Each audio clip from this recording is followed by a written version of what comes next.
Salve amici, sono già 4 puntate che siamo assieme, puntate nelle quali abbiamo cercato di farvi conoscere in maniera alquanto esauriente il canto e la musica popolare partenopea, considerandone dalle origini fino ad oggi anche gli aspetti storico-culturali.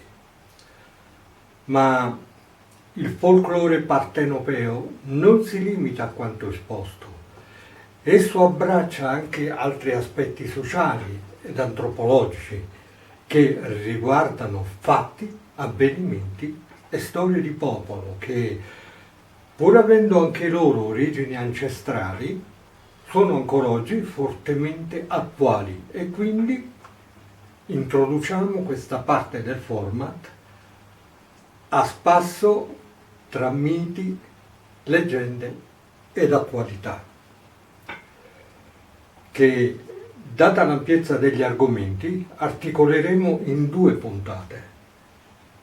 Ebbene, parlando di miti e leggende, quante volte vi sarà capitato di sentire voci di popolo che accennano a personaggi e fatti aleatori, narrati con una convinzione più o meno sentita. Di fatto abbiamo usato la parola aleatori perché in effetti chi ne parla lo fa per sentito dire, senza cognizione di causa, e quindi è nostro desiderio cercare di mettervi al corrente della veridicità o meno di tali voci di popolo, e vogliamo farlo analizzando 3 dei più conosciuti personaggi del contesto popolare. Stiamo parlando della Bella Ambriana, del Monacello e della Janara, di cui i primi 2 li tratteremo in questa 5ª puntata, mentre la terza sarà l'argomento della 6ª puntata. Parlando della Bella Ambriana, essa è considerata dal popolo un'entità benevola, al contrario della Janara, vedremo poi il perché. In effetti essa è un personaggio alquanto intransigente, in quanto vero è che esige venerazione e rispetto.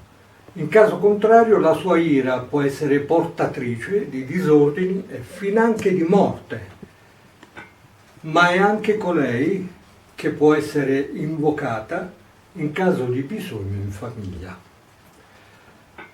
La Bella Ambriana è considerata come lo spirito benevolo della casa e, narra la leggenda, più la casa è pulita e in ordine, maggiormente si manifestano le sue energie positive.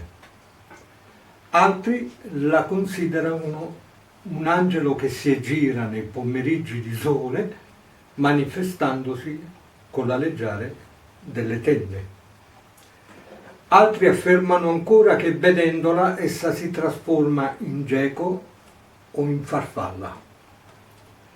In un modo o nell'altro, comunque, tutti sono concordi nell'esprimersi benevolmente in merito. Tale benevolenza era a volte talmente sentita che anticamente in alcune famiglie le veniva preservato il posto a capotavola, offrendole chiaramente pranzo e cena. Si narrava anche che qualora avesse trovato tutti i posti occupati, si rifiutava di entrare allontanandosi a tirata. Quindi, onde evitare il rischio di una maledizione, era opportuno lasciare sempre almeno una sedia libera. Il nome Bella Ambriana deriva probabilmente dall'etimologia lessicale meridiana e forse anche per questo motivo si narra che si manifesti nel pomeriggio. Secondo altre voci, il nomignolo evocherebbe l'ombra protettiva della meridiana. Grandi scrittori come Giambattista Basile, 1566-1632, Carlo Tito Dal Bono, 1817-1880 e Matilde Serao, grande scrittrice, 1856-1927, per quanto abbiano scritto su questo emblematico personaggio della cultura partenopea, ben poche sono le notizie e le testimonianze giunte fino ai nostri giorni. Ci resta solo il ricordo dei nostri avi che, vicino al focolare, durante le sere invernali, tra storie e racconti, citavano la bella Ambriana come portatrice di bene per la casa e le persone che l'abitavano. Tra i vari personaggi emblematici e leggendari della cultura popolare partenopea, sicuramente il più discusso è Omonacella. E questo è il secondo personaggio di cui vogliamo occuparci in questa puntata. Tante sono le teorie, le leggende, le storie che parlano di questo personaggio così amato e così discusso, tanto che nel 1881 la grande scrittrice Matilde Serao ha scritto il libro Leggende napoletane, nel quale narrava la vera esistenza di questo personaggio. Ovviamente non vogliamo parlare dell'autenticità di questa persona, ma vogliamo soffermarci sulle storie popolari che si sono create nel corso dei secoli intorno ad essa. Per cominciare abbiamo appurato che nell'entroterra campano e pugliese Omonacello è anche chiamato Munachino o Scazzamuriello. Nella tradizione partenopea è indicato come uno spiritello benigno che si trova nelle case antiche, che aiuta i bisognosi facendo trovare loro monete ed oggetti di valore. La leggenda narra che chi lo dovesse vedere non deve farne parola con nessuno, altrimenti lo spiritello si arrabbia e va via, si allontana. Molte sono le persone che oggi raccontano della sua presenza nelle case dei loro nonni o dei genitori. Non tutti però sono d'accordo con l'affermare che Omonacello fosse buono. Molti raccontano di dispetti e addirittura di violente colluttazioni. Il nome Omonacello gli viene attribuito dal popolo perché il personaggio veste con un piccolo saio da monaco, a volte con un copricapo nero e a volte con un copricapo rosso. Nel periodo del dopoguerra questa figura venne alquanto diffamata, perché si diceva che Omonacello altro non era che l'amante delle mogli infedeli che, quando ricevevano regali, per giustificarsi davanti ai consorti, raccontavano loro che nella casa aleggiava Omonacello.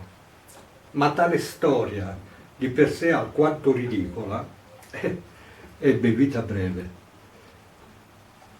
Altri invece dicevano che altro non era che un signore storpio che conosceva molto bene i sotterranei ed i cunicoli della città. Comunque una cosa è certa, la cultura popolare ha speso fiumi e fiumi di parole per questo personaggio e ciò lo dimostrano i vari canti popolari dedicati al Monacello ed i vari racconti che ci sono giunti fino ad oggi. Ma in realtà come nasce questa storia o leggenda? Vediamo allora di proiettarci alle sue origini. Siamo a Napoli nel 1445, in pieno regno di Alfonso V d'Aragona. Una splendida fanciulla di nome Caterinella Frezza, figlia di un ricco mercante d'abiti, si innamora perdutamente del povero garzone Stefano Mariconda, che con profondo affetto la ricambia, ma il loro amore è contrastato dal padre, così che i due ragazzi sono costretti a frequentarsi di nascosto.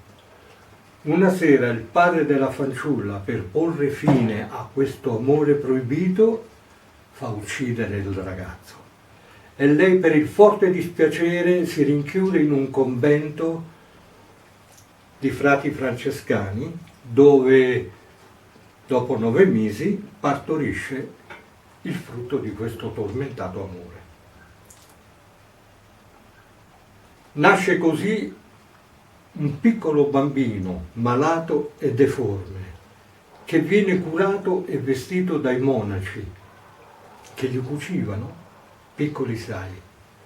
Quando il bambino cresciuto usciva, il popolo tutto lo derideva, lo prendeva in giro e, dato che era storpio e bruttino, lo indicavano come portatore di sventure, fino a che un triste giorno l'ignoranza e la vigliaccheria della gente lo uccisero. E da allora l'anima di questo bambino si mostra nelle case antiche del Sud Italia, portando doni alle persone di cuore o facendo dispetti alle persone meschine. A Napoli ancora oggi alcune persone usano porre in un piatto del cibo assieme a del vino che viene lasciato di sera sulla tavola, così che se dovesse venire lo spiritello può cibarsi e dissetarsi e quindi dispensare del bene a codesta casa. Ecco, in poche parole, un'altra delle bellissime storie della cultura popolare partenopea. È cosa nota che la cultura popolare è ricca di aneddoti e storie che col tempo sono diventate tradizione ed usanza collettiva di un luogo e della sua gente. Abbiamo così concluso parzialmente gli argomenti inerenti a questi aleatori personaggi della tradizione popolare partenopea e non lasciatevi sfuggire quindi la 6ª puntata, in cui tratteremo l'ultimo personaggio di questa trilogia, la Janara.